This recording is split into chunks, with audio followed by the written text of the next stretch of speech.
নয়, এর থেকে নিজেকে দূরে রাখুন, বেঁচে যাবেন নাই বরবাদ হয়ে যাবে। কেউ যদি আপনাদের কাছে বলে নবী পাক আমাদের মতো মানুষ বলে, এর থেকে দূরে সরে যান, নাই আপনার ঈমান আমল বরবাদ হয়ে যাবে।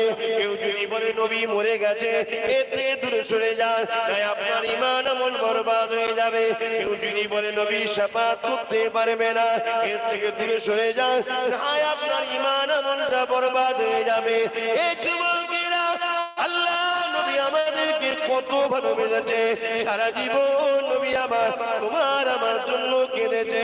আজও রওজা মুবারকে সশরীরে নবী আমার জিন্দা হায়াতে তোমার আমার জন্য কাঁদতেছে।